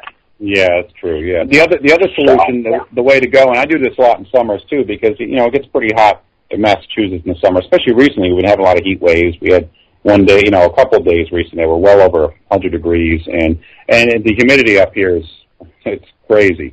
But I've been doing a lot of solar cooking the last few years. It's just fun, but, you can't burn your food unless you try really hard, or I haven't been able to do it with solar cookers. They're affordable, like you buy some of the pre-built, factory models, if you want to call them that. And you can kind of leave them, set them and forget them, as Ron Popeil would say. And you're not heating up your house in the summer, mainly. But it all goes back to extending your living space to the outdoors to trick yourself into thinking your house is bigger than it is when you get into that cabin fever-like state, if you do. But, like you're saying, you sit outside, and there's a perfect example, cooking outside, living outside. If you have a 200-square-foot house but a big yard, you can make it work. Right. And, especially if you have at least an illusion of being able to have a bit of privacy, whether it's space between you and your neighbors or some sort of artificial or natural obstacles to at least line of sight, so that you don't feel like you're under the magnifying glass. Yeah, you don't want to be running around your Speedo next to your neighbors cooking pizzas in your Cobb Earth oven, of course. But, you can put up some fences, hedges, clever, plant arrangements. And, that's, of course, that would be something you want to take into effect. You don't want to be, if you live 2 feet, 3 feet away from some major thoroughfare or highway or the center of town, you're not going to be like, hanging out in the front here all the time, doing your indoor business outdoors all the time, showering and all that, in the solar shower. Right. Yeah, but if you did want to extend living space in a cheap manner, be it storage space or outdoor living space, it's very affordable to build something like a little screen room, even with a corrugated plastic roofing, or on an extreme budget, or one of the easier ways to add on square footage wise to a house, let's say, in an external mode, is just to build a shed where you can store your goods, because sheds you don't have to heat, they're cheap, easy to build.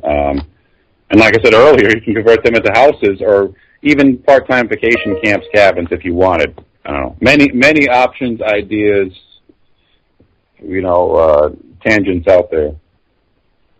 Yeah, well, one thing I was thinking is, okay, we're looking at a house that has no workspace for wood and tools and stuff like that. Now, I'm pretty liberal about what kinds of things we will do in the house, but anytime you're running a saw and you're cutting lots of wood, that produces lots of dust and sawdust. Yeah. It's not exactly something you want going on in your kitchen. No. So that means we really need some sort of a workshop and a place to store those tools.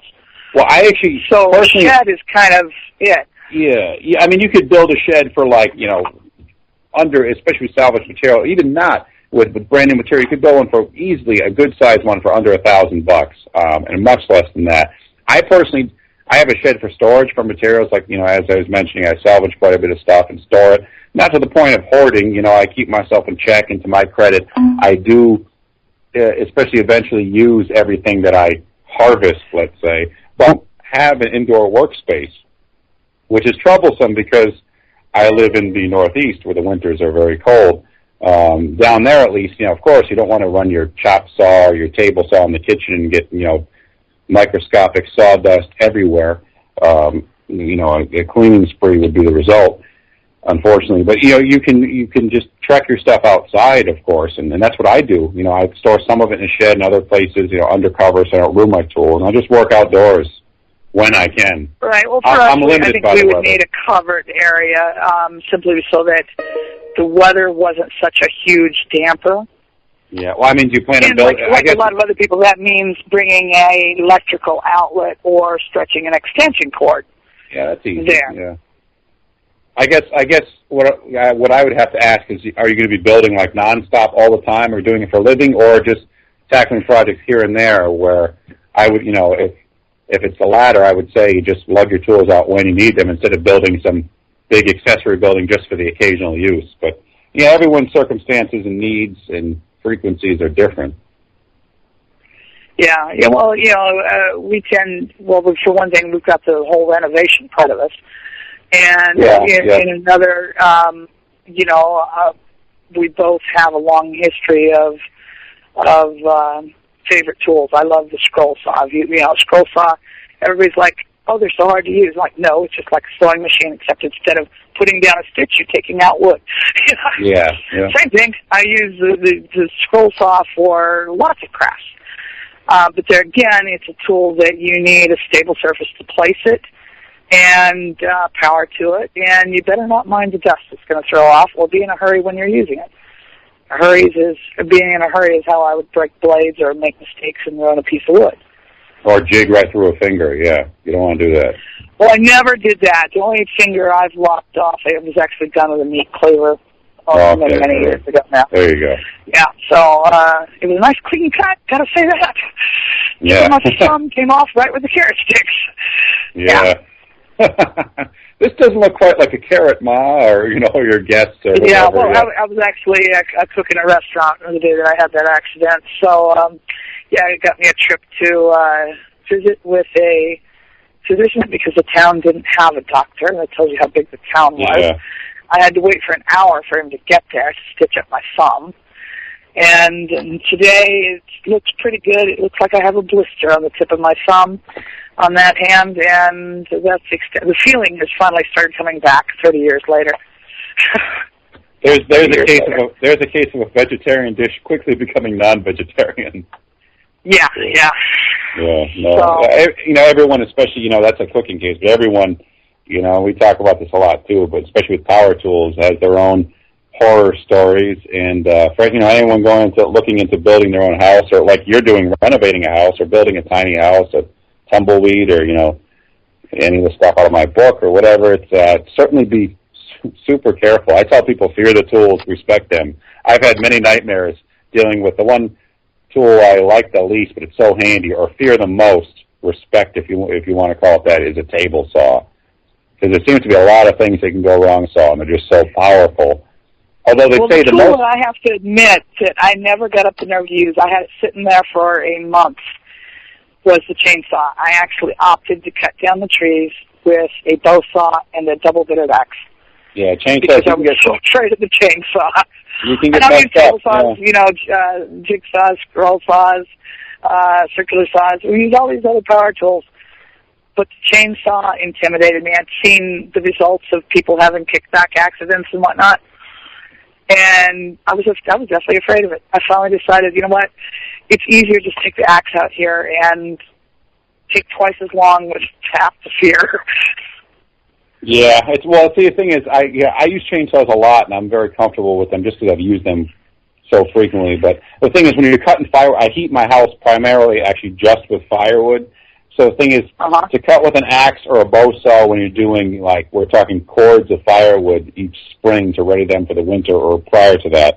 If you do it by hand, I mean, you will for a while have arms the size of Schwarzenegger's, but after that you probably won't have use of your arms from wear and tear. So a chainsaw is super handy. But yes, like you're saying, you don't want to mess or improperly use a chainsaw. I have a friend just recently I saw who had 14 stitches in his foot because there was kickback in the saw when he was cutting something. It swung down and cut into his foot. 14 stitches. He's lucky that it wasn't worse than that.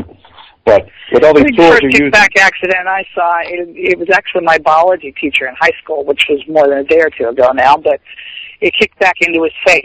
And he had a diagonal, very ragged rip in his face that went from his forehead down towards one eye, across the bridge of his nose, and then into his cheek. He was lucky. Yeah. He just took stitches to fix him up. It could have been way worse. And that was actually my first impression of the danger of a chainsaw. And it really did leave an impression. I had an uncle that had one kicked back and nearly cut his leg off. And, I know that it usually happens when people are inattentive and they make a mistake that they know better than to make. Yeah, well, what happens, and I mean, I don't want to gloss over this, too, because there's anyone listening out there who wants to build their own house or renovate like yours. It's just like, some things I recommend is like never build when you're fatigued or when the lights, I build a lot of times off-grid, and in some cases I don't have a lot of lighting, so when the sun goes down, that's it. But in certain cases you're trying to eke out those last few cuts or put up those last few boards or frame that last wall. It's, sometimes it's better to just quit and save the job for some other day, even if you're working on a deadline, because what happens more often than not is you're going to get hurt when there's not enough light, or if you're dehydrated because you're not thinking straight, or you're rushing, or you're just fatigued because you've been working all day. You start shortcutting or just not thinking, and that's when people start getting hurt. I shot a nail through my hand once, and it was because it was late, the lighting wasn't good, I was getting tired, and I was paying attention, but, I had my hand a little too close to where I was shooting in a nail, and mid 2x4, it hit a knot in the center of the wood they couldn't see, hooked at a 45-degree angle, came out of the board and went right through my hand. And it was just a finishing nail, luckily, so it wasn't a big framing nail, but man, that hurt, and there was a lot of blood. And that was, and I've had mistakes. Plumbing was always the bane of my existence, and you could guarantee, when you'd have fixtures jammed together and you're trying to get them apart, I'd use a screwdriver to try and push and pry them apart, like fittings. It was always going to be a drain pipe, a nasty drain pipe. It was going to slip, it was going to go through the goo, and then it was going to stab into my other hand. Of course, it always happens that way. That's the way it always went. And it always seems to happen when we don't have any Band-Aids or help nearby. That's another thing I would say. Anytime I mess with electrical work, and I tell most people don't do it unless you know what you're doing, it's better to just hire someone if you're building your own house or renovating to do the electrical work, because let it be on their ass. Let them take the risks. And they're probably more knowledgeable than you. It's certainly worth the money. But anytime we're doing any roofing, electrical work, that kind of stuff, A, I never do it when I'm alone. B, even in those cases when I have someone nearby, I always have my cell phone on me, because if I fall off a roof or get hurt, at least I can call for help, especially when there's no one really in the vicinity who might be able to hear my pathetic screams. So, I mean, the moral of the story is, I don't want to sound like Joe shop teacher here, but for anyone out there building your own tiny house or your own house, anything, just take it easy, be careful. The manuals that come with some of your tools, it might sound anal, but read them so you know how to properly use, care for, store, and clean the tool. It's gonna help on all levels. Yeah, and even if you're familiar with that particular tool, the new model may have features or limits that you're not aware of. Or it may require different things be cleaned or adjusted or oiled or whatever. And so even though you've used 100 circular saws or table saws, know the new saw. Oh, yeah, of course. Yeah, I mean, don't take anything for granted or assume you know all, because that's when you start that's like mental laziness, where you're just like, I don't feel like reading this, or I know how this works, and next thing you know, you lose your hand or your fingers, or I don't even want to think about that. Right, and that's always a very real threat to anybody using tools. And power tools, obviously because they're powered, they can be potentially more dangerous. But even hand tools, you can do some severe bodily harm with. Most of my injuries have come from things like screwdrivers and hammers and bow saws, and one time I put a hay hook through the boot and into my foot. Friend who messed himself up through his leg, a hay hook. But even hand tools, even things like multi-tools and different knives you're using, or box cutters, it sounds like a simple tool that I'll be careful, I know what I'm doing, and next thing you know, you cut yourself open. I hear it time and time again at these workshops for tumbleweed, or like I said, my own, the RelaxShacks.com ones.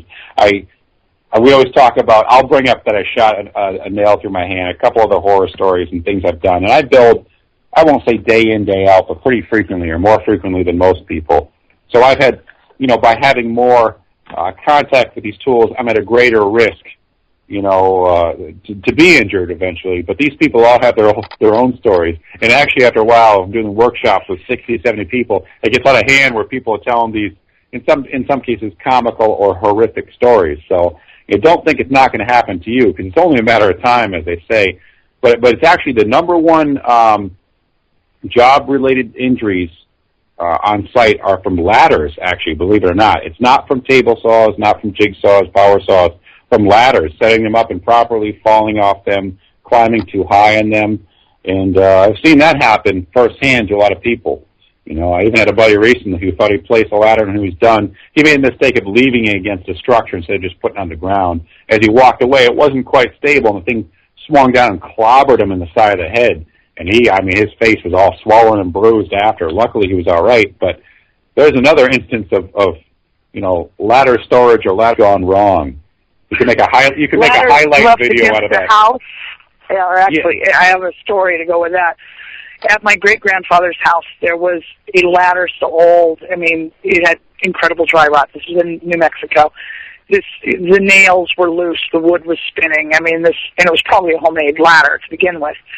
But, it was no longer, it wasn't dimensional lumber anymore. It was like worn and gnarly and everything. It's quite picturesque, but not real practical. Somebody had left it against his house. He had an old adobe house. I don't know why, because no adult could climb that ladder. I don't know why it was against the house. My 3-year-old, we were playing dominoes in the kitchen with my great-grandfather. My 3-year-old comes in. He jabbers at me, and like you do with a 3-year-old often, you're like, yeah, and you don't really hear what they're saying. And about 5 minutes later, I jumped up from the table. I said, oh, my God. He said he was going to go play on the roof. It finally sunk in, and so all of us go rushing out the door. And sure enough, my 3-year-old is on the roof. The only ladder we have, no adult can climb. Yeah. And there I've got the 3-year-old playing on the roof. The edge of the roof is probably 10 feet off the ground. The peak, probably 15 feet or 20 feet. Way higher than you want your 3-year-old. It's fact of life. I've got to talk him into coming down without scaring him so that he falls. Was it fun? No. It could have been disastrous. He came down the ladder. It was no big deal, and my uncle chopped up the ladder, and it went in the wood pile. So it never happened. It was never going to happen to anybody again. See, that's recycling there, too. But that was just a case of somebody leaving a ladder against the house, and here comes a kid. Yeah. And, I was lucky he came and told me. Well, it's funny you mentioned that story. On the salvage tip, we were talking about that earlier, all the stuff I repurpose, reuse. The one thing I pass up, unless, like you said, you guys use it for firewood later, as long as it's not stained or painted, because that's bad.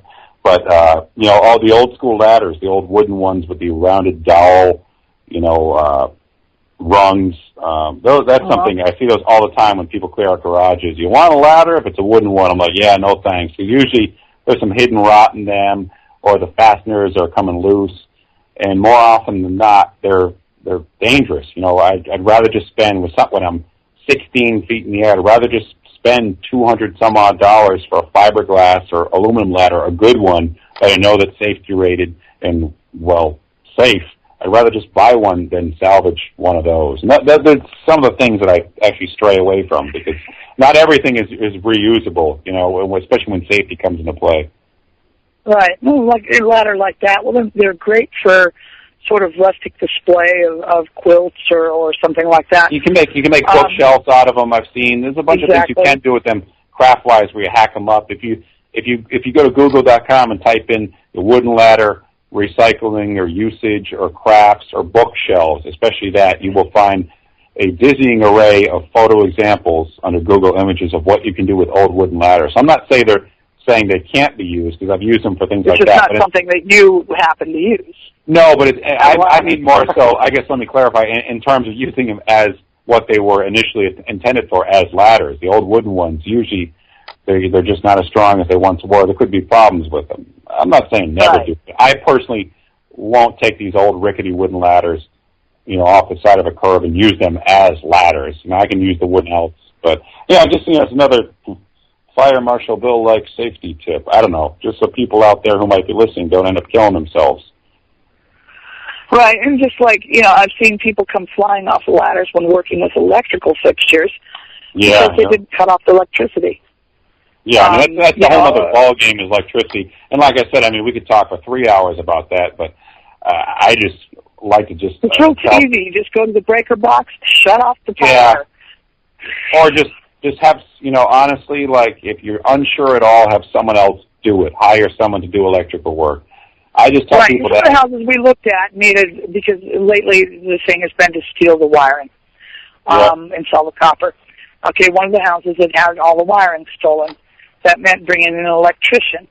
You know, and you couldn't do anything until you had this electrician in, and at the same time, you know, you've got, you know, get your permits and your inspections, and you got to keep that wiring from being stolen until you get the power turned on. Yeah. And that was kind of a worry with us. We actually ultimately passed on that house, even though it was a historical house. It was really cool. It was just of the logistics, because it's 4.5 hours from where we're currently living. And obviously you can't live in a house with no plumbing, no electricity, no kitchen. I mean, it's completely empty. It depends. You know, just... Yeah. You know, well, you need a toilet. You need to be able to take a shower, and it's a shotgun. It's in a very crowded historical neighborhood. It's not like you can do it in the backyard. You know, and no outhouse option. You know, yeah, you could bring in a porta potty, but it's still, the logistics were a bit frightening, as well as the thought that you're gonna, you know, when you're restoring an old house, you can encounter very expensive, unseen issues. Whether especially it's beams in the roof. Yeah, especially if you have to meet in some regions, you know, there's some people who want to live in smaller, tiny houses, and the answer is to go towards historic districts because, you know, historically, not to keep using that term, houses were smaller back in the day, and those might suit more so the needs of present folk. A lot of these towns have really tiny lots. Like the one house was on a lot that was 20 feet wide. Yeah, that's not unheard of. You know, and I know there's some places that they're even smaller than that. I'm thinking, I looked at some picture of a house, I'm thinking it was in New York City, and the whole lot's like 12 foot wide. Yeah, that was one that was pretty famous online for a while. What I'm getting at, though, is with historic houses, one thing, people looking for smaller dwellings think the answer might be to go to historic districts and they're previously grandfathered in. The one thing you have to watch for, occasionally, or depending on the area, again, because this is all, it's so varying around the U.S., but with historic houses, there might be a preservation society or ordinances in town that don't allow you to renovate them in certain ways or change their colors or change the roof lines or make them look non-historical or you don't want to bastardize the style of that house because it's deemed historical. And a lot of times you encounter where you can't change the exterior, at least from the street view. Yeah, I agree with the interiors they're more liberal with because each house is unique because some of them are so badly damaged by neglect that they really literally have to be gutted. Yeah, that's because different case. everything is wrong. Yeah, like I said, it's going to be different everywhere, but especially down there, because like you said, some of the houses are so demolished, it's like, what do you do? Tell the people they can't fix it and have a place to live, Yeah, this particular one, the house had been, you might say, gutted to a degree. It still had the interior walls. It still had the original fireplaces. There was a room that had been the kitchen. It happened to be a small room on the side of the house. But since all of the fixtures, cupboards, everything had been removed, there wasn't even any plumbing into it, the lines coming into the kitchen anymore. When we were looking at it, it was like, well, obviously we don't have to have this. And I'm talking, this is like maybe a 6x8 kitchen. That's a tiny kitchen. I like to do extensive cooking, and I've blogged and written about food. So I spend a lot of time in the kitchen. I can work in compact kitchens if they're well designed, but designing a 6x8 kitchen well with a full-size stove is going to be really tricky. Yeah, especially books a lot. See, there's your preferences come into play where, you better have a very orderly and cleverly designed kitchen to make use of something 6x8 for someone who loves to cook. On the other hand, there's a lot of people out there who don't cook at all, and I'm just going to stock my kitchen with a bunch of candy bars and ramen noodles, and for them, you could have a 4x4 foot kitchen and it would fly. Well, in looking, because I've looked at Tumbleweed Houses plans, in their smaller versions, the kitchens are ultra compact. They're literally like you would find in a houseboat or something like that. With a cooktop and a compact refrigerator. Okay, I've lived like that for the last 2 years, and I know I hate it. Okay, I don't want a kitchen like that. Yeah. It wouldn't work for me long term. Well, that's what I'm saying. Yeah, it works. It works for some people, or some of those people. Some people like Gregory Paul Johnson runs a Small House Society, and he wrote a book. I apologize because I can't think of the title of it right now off the top of my head. It's getting late. These guys, they figure with the money I'm saving by living small, I can afford to eat out much more. That social life of restaurants and such. But yeah, for someone like you who cooks extensively, that's probably not going to work. But here's the thing. You could design a house, or, maybe not a tumbleweed, but some house where you could take some of the living or common space and sacrifice that to more kitchen space. A lot of these tumbleweed houses... One of the most efficient and pleasurable kitchens I ever cooked in was literally like maybe 7x12. Yeah, okay. It was narrow enough that I could put my hand on the sink and the stove at the same time. It's like a galley-style really kitchen, convenient. It was a galley-style kitchen. It had a little dining nook at the end of the kitchen, and the other end had the back door. So, and the doorway to go into the rest of the living area was through this dining nook. And it's called a Pullman super kitchen, efficient. I think. Yeah. You could come in that back door with your groceries. The cupboard and the refrigerator were right there. I remember one time we had a big family to do. I made over 20 pies, probably 40 or 50 loaves of bread, plus assorted other baked goods for this weekend thing we had going on. And I had room to do it all in that kitchen. Granted, storing it, that few hours before it was all loaded into cars and hauled away was a little tricky because my entire table was full and the desk in the living room was full and the countertops were full. But I could do all the cooking I needed to do in that kitchen. That was a great kitchen, but it wasn't a big kitchen, but it was well designed. Yeah, so I mean, that was a very small house too. The point is, and then what I'm hearing here too, and others perhaps, is you'd be amazed at what you can do, and that's the whole premise of what I'm into with tiny houses and small cabins, and like I said, the Humble Homes, Simple Shacks book is you'd be amazed what you can do with a small space. I know some people, and I love hearing you say that too. 7x12 kitchen, it was work, and you made 20 pies and bread and all that. But I know some people who have kitchens that are like over 300 square feet, and when it comes dinner time, it's beep beep, woo, they're cooking Hot Pockets. They don't even use it, and it's like, what's the point of that? What's the point of having a kitchen that huge when you do nothing with it? You don't even cook at all. You're going to McDonald's to eat, and that's it's all about thinking, catering your house on your own to serve your needs, not what, banks and realtors say you're going to need. And I think you certainly have that message loud and clear. And I'm not beating people over the heads with it, but, 7 by 12 kitchen to most people, a lot of people out there are going to, maybe listening, they're going to say, my God, that's small, but there's ways to make it work. How much space do you really need, and how much of your life do you want to piss away paying for that space? The thing is that it had everything where I didn't spend my whole time running around circles in the kitchen to get to each thing. That work triangle that people always talk about and planning. Yeah, of course. It was perfect. I had 2 or 3 feet of counter between the stove and the refrigerator. And then, an arm's length away from the refrigerator was the counter right beside the sink. The sink and the stove were actually right across from each other. Without stretching my arms out, I could put my hand on each one. Now, when you had 2 people working in the kitchen, it got a little bit more crowded. It was still workable as long as you weren't using stove and sink at the same time, because then you could, keep backing into each other. But even when I would have friends over and we're doing some sort of cooking thing, be sitting at the table, we'd be drinking coffee, I'd be cooking, we'd be talking. I'm a social cooker. I like to cook for people, and I like to talk to people while I'm cooking.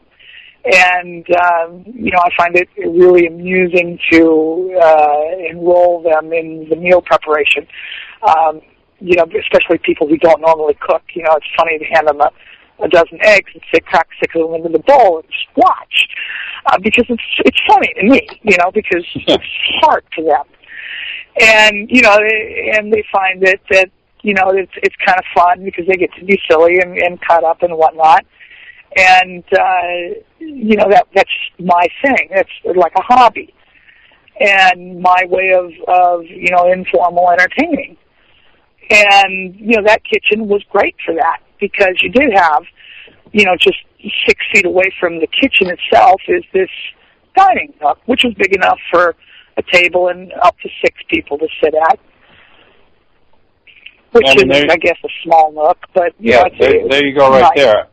I was doing an interview the first time the guy I worked with, Jay Schaefer, Tumbleweed Tiny House Company, and we were joking in the interview. It's up on YouTube, like I said, the RelaxShacks.com channel. Yeah, the show, most of my hosts is called Tiny Yellow House, but there's one where I interviewed Jay, and we're talking about jokingly. He's saying he prefers his kitchen to be, and you mentioned that work triangle, but, something where you can stand centrally and just almost turn and access and reach everything you need. And that's kind of what the Tumbleweed Tiny Houses are. Those kitchens are developed around that theory. They're very tiny, compact, because they need to be, because of size restrictions on a trailer, to be mobile and to be able to cart them around wherever you want.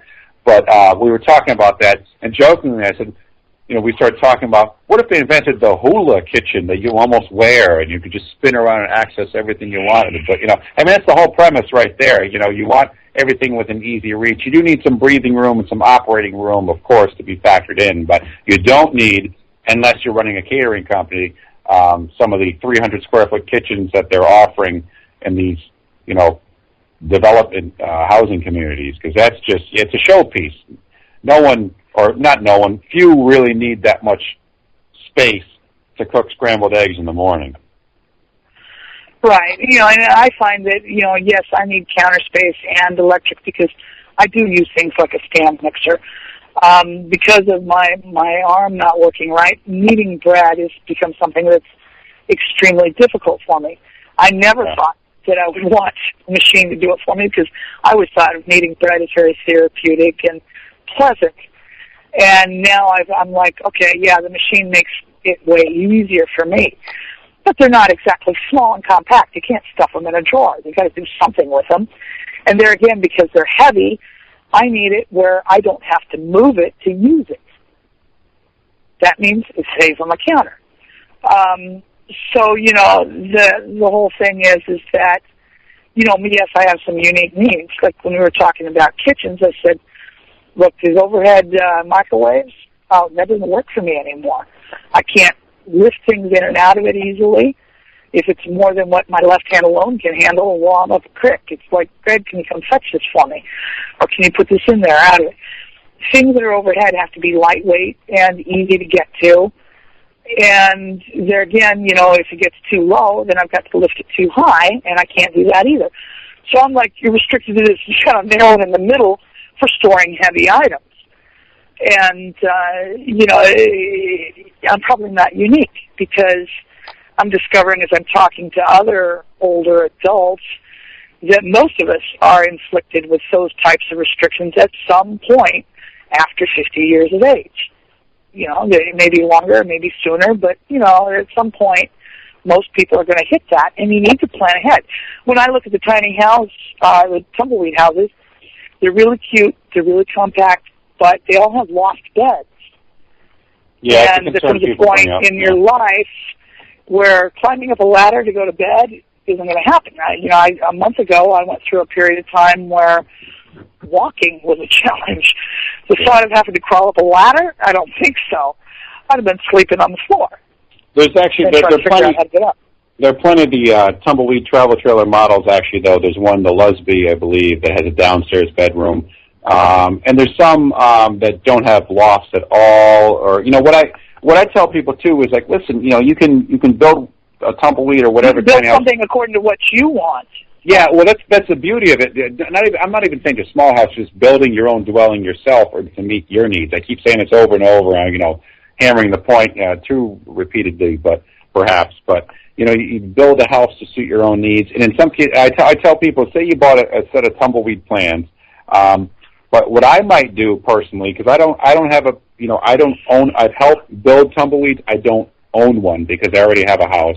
And I have a little off-grid cabin in Vermont where, honestly, I'd like to live. But, I have a family, and my wife, she's got her own preferences. But what I would do with tumbleweed houses, one option for people who don't want to climb as high into a loft is you could drop the loft a lot lower in the back end of one of them and under a position, certain furniture items that don't require or necessitate full standing room. For instance, you shove a couch under there. When you're sitting on the couch, your head's at maybe 4 feet in height at max. So if you built a loft that was only, let's say, 6 feet high, you'd have plenty of sitting room under it to shove a couch. It's almost like those dorm loft beds you see, and the college kids have. And I had one back in the day I built myself. But instead of having this loft bed that's way too high, you have one that's much lower that's easier to get into. Or again, tumbleweed designs, you build per their plans or your own a travel trailer or tiny house on wheels, a.k.a. one and the same thing, that has a downstairs bedroom, thereby eliminating that whole problem. Because a lot of people do say, because we get, it runs the gamut. We get people who are, as young as like 13, 14 at his workshops, and as old as, some people in their 80s. And these older people, keep saying, I don't want to climb into a loft, and I don't blame them. So there are certainly ways around that. Just build the thing to suit your own needs. I've said it 40 times, but it's simple, it's true. Well, I know that in my own explorations, where I've gone for a lot of inspiration is the British had a lot of very fancy furniture for their army officers that was portable. Okay, portable furniture means it folds up, packs up, and can be put away when it's not necessary. In addition, colonial families in America often had dual-purpose furniture. It's called furniture is the term, yeah. Yeah, tables that the top turned sideways so it could be pushed up against a wall, chairs that folded up, chairs that converted to beds. The Murphy bed idea, too, for a space that could do a dual purpose. Yeah. When you need the extra space, you fold the bed up on the wall.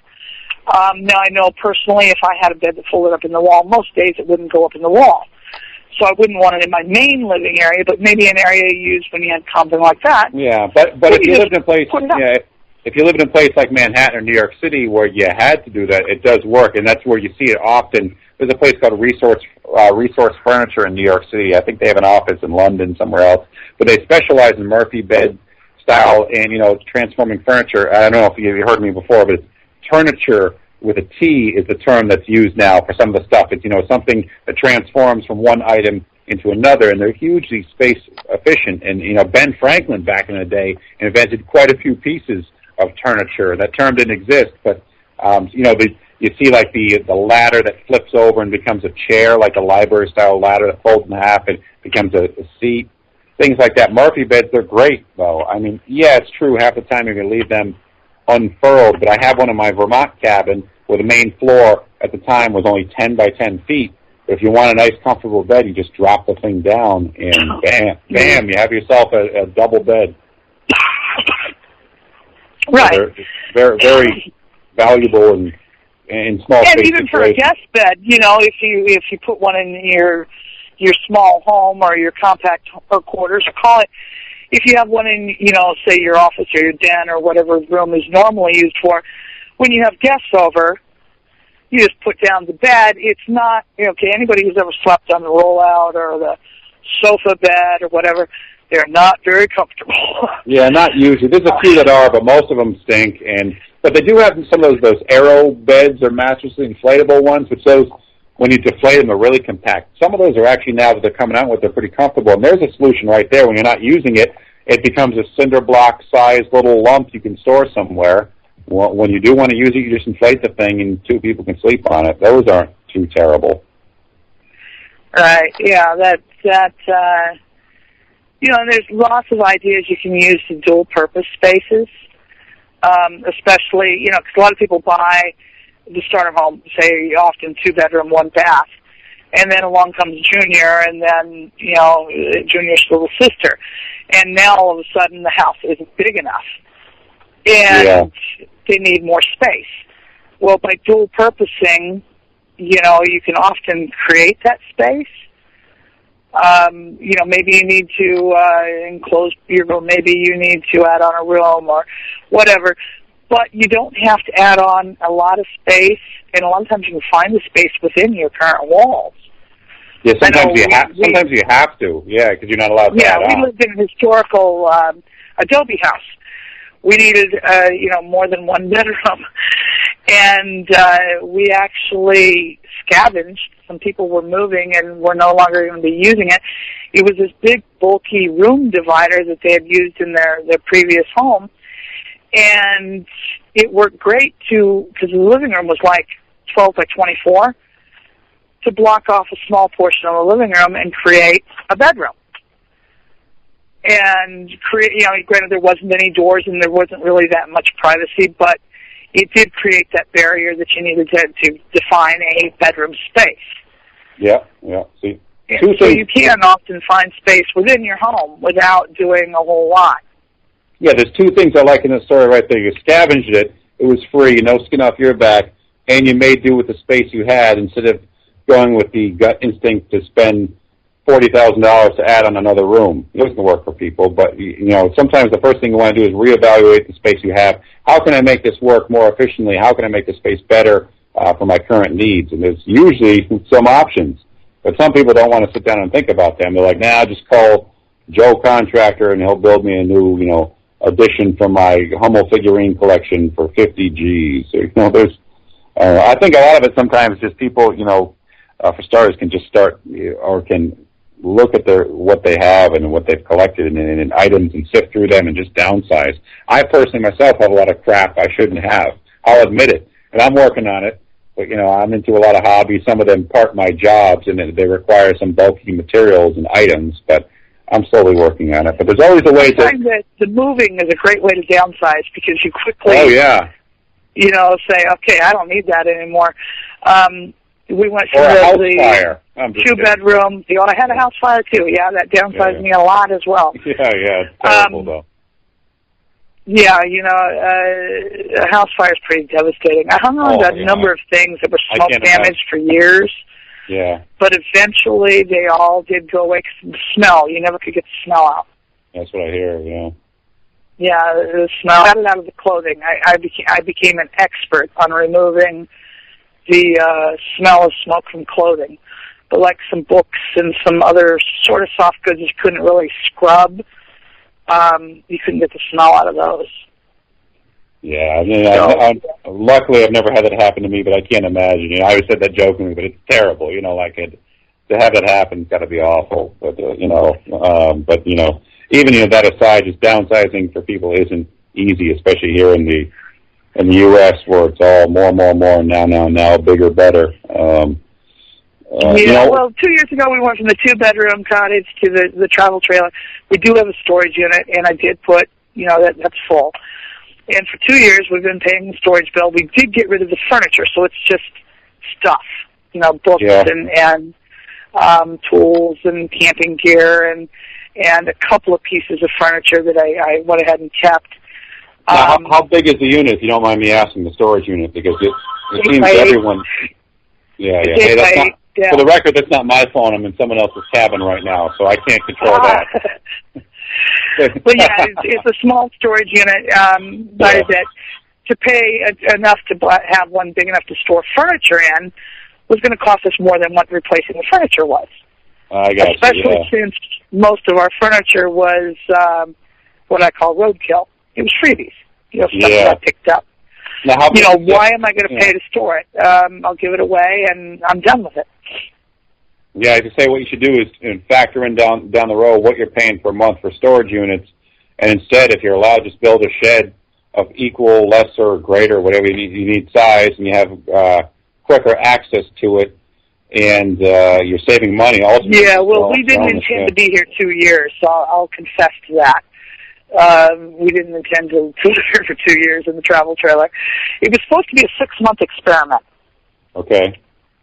Yeah, so it's lasted 2 years, and the first 6 months, I was probably more positive about it than I was the last 6 months I've been. I'll admit, I'm chomping at the bit to get out of the travel trailer because I just want a feeling, I guess, of more stability and permanency.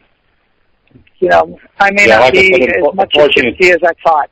Yeah, well, everyone's got the different needs, and unfortunately, it seems with your particular travel trailer, like it just wasn't well designed, which is too bad. No, I mean, there again, like a lot of things, we bought it primarily because of price, not because we thought it was wonderful. Yeah, well, the price is... There was 4 walls and a roof, and okay, we'll make do with it.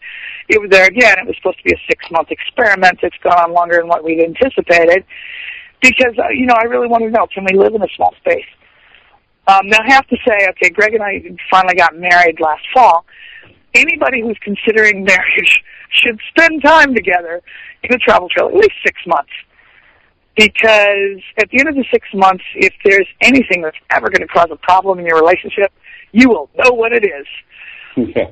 So, yeah. You'll certainly find out whether or not you're compatible in a situation like that. Oh, yeah, because there's nothing that's going to bring out the cracks in the relationship like the tight quarters.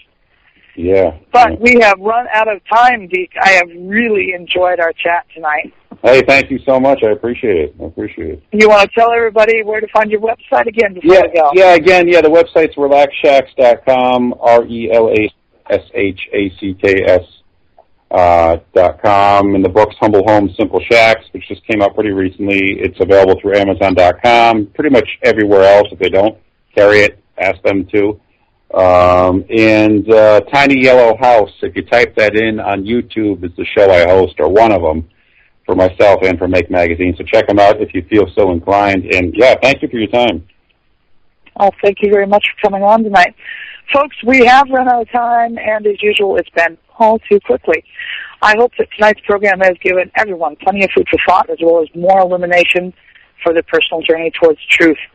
Join us again next week as we continue our journey and hear about something else entirely different.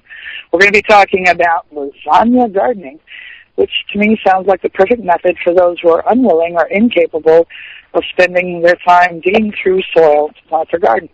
And it is definitely going to be another interesting program and just as thought-provoking. So tonight you have been listening to Gia Scott's Dawn of Shades, and good night.